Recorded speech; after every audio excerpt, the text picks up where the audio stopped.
പ്രിയ സുഹൃത്തുക്കളെ, തുറന്ന പുസ്തകം ഗ്രൂപ്പിൻ്റെ ലൈഫ് ടിപ്സിലേക്ക് ഹൃദ്യമായ സ്വാഗതം. വളരെ സമ്പന്നനായ ഒരാൾ സന്തോഷം കിട്ടുമെന്ന് കരുതി പല രാജ്യങ്ങളിലും പോയി നോക്കി. കിട്ടിയില്ല.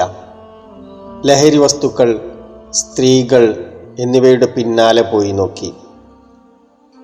സന്യാസികൾ സന്തോഷമുള്ളവരാണെന്ന് ആരോ പറഞ്ഞു കേട്ട് അതും പരീക്ഷിക്കാൻ ഉറച്ചു.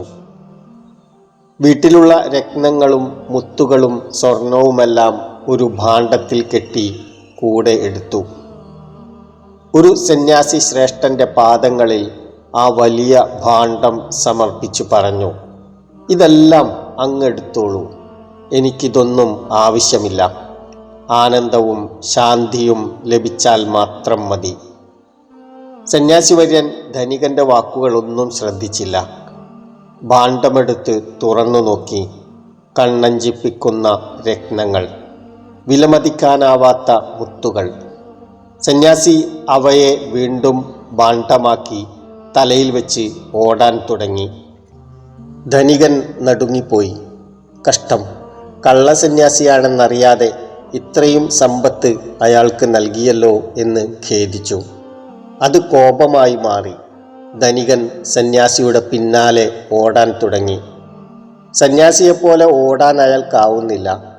പല ഇടവഴികളിൽ കൂടി ഓടിക്കൊണ്ടിരുന്ന സന്യാസി ഒടുവിൽ ആദ്യം താനിരുന്ന മരത്തിന് ചുവട്ടിൽ തന്നെ വന്നിരിപ്പായി.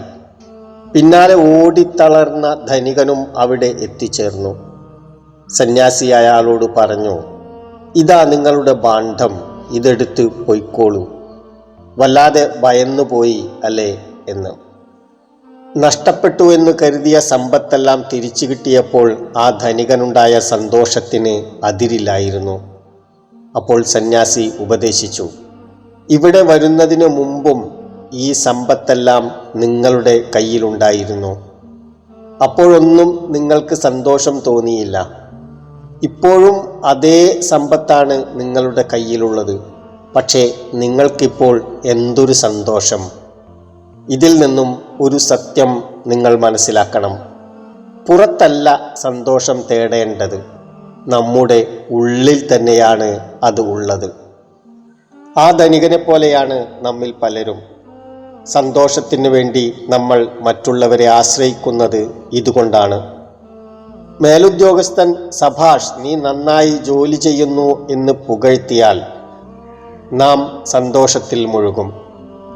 അതേ മേലധികാരി ഒന്ന് കയർത്തു സംസാരിച്ചാൽ നമ്മുടെ സകല സന്തോഷവും ആ നിമിഷം ഇല്ലാതാവും.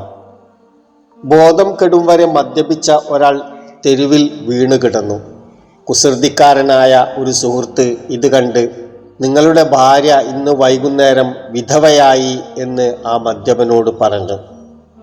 വേഗം വീട്ടിൽ ചെന്ന് അവരെ ആശ്വസിപ്പിക്കൂ.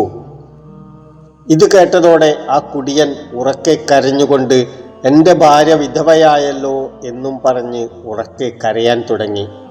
നമ്മുടെ അജ്ഞാനം ഈ മദ്യപൻ്റേതുപോലെയാണ്.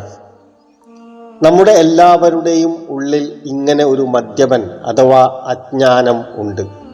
ഇല്ലാത്ത പലതും നമ്മെ ദുഃഖത്തിലാഴ്ത്തുന്നു. ഒരു പ്രാധാന്യവുമില്ലാത്ത നിസ്സാര സംഗതികൾ നമ്മുടെ സന്തോഷം നശിപ്പിക്കുന്നു. തൻ്റെ കുട്ടിയെയും കൊണ്ട് ഒരു യുവതി കടൽക്കരയിൽ ചെന്നിരുന്നു. കടൽ തീരത്ത് കളിച്ചുകൊണ്ടിരുന്ന കുട്ടിയെ വലിയൊരു തിര ഉയർന്നു വന്ന് അടിച്ചുകൊണ്ടുപോയി. ആ യുവതി ഉച്ചത്തിൽ കരയുവാൻ തുടങ്ങി. അതിദയനീയമായിരുന്നു ആ അമ്മയുടെ രോദനം. കടലിന് കരുണ തോന്നി കുട്ടിയെ ജീവനോടെ തിരിച്ചു നൽകി. ആ അമ്മ ആനന്ദത്താൽ മതിമറന്നു.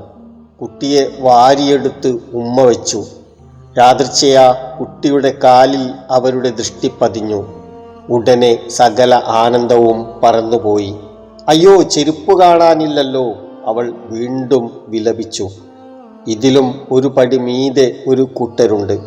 സന്തോഷകരമായ സംഗതികൾ പോലും അവർക്ക് സങ്കടമായി തീരും. ഒന്നിലും തൃപ്തിപ്പെടാത്തവരാണവർ.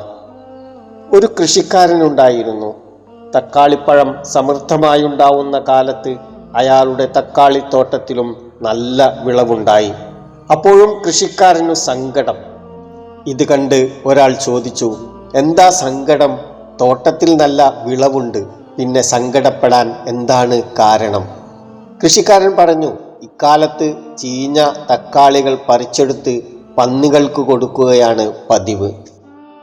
ഇക്കുറി എല്ലാം നല്ല തക്കാളികളായി വിളഞ്ഞിരിക്കുന്നു, ഒന്നിനു പോലും കേടില്ല. അതിനാൽ പന്നികൾക്കെങ്ങനെ അത് കൊടുക്കും?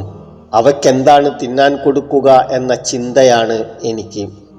ലളിതമായി പറഞ്ഞാൽ, സന്തോഷം എന്നത് ഒരു പൂട്ടാണ്, അറിവ് എന്നത് താക്കോലും. അറിവിനെ വിപരീതമായി തിരിച്ചാൽ അത് സന്തോഷത്തെ പൂട്ടിയിടും. അതേ താക്കോൽ വേണ്ട വശത്തേക്ക് തിരിച്ചാൽ സന്തോഷത്തിൻ്റെ വാതിൽ തുറക്കും. എല്ലാവർക്കും സന്തോഷം നേർന്നുകൊണ്ട് നന്ദി.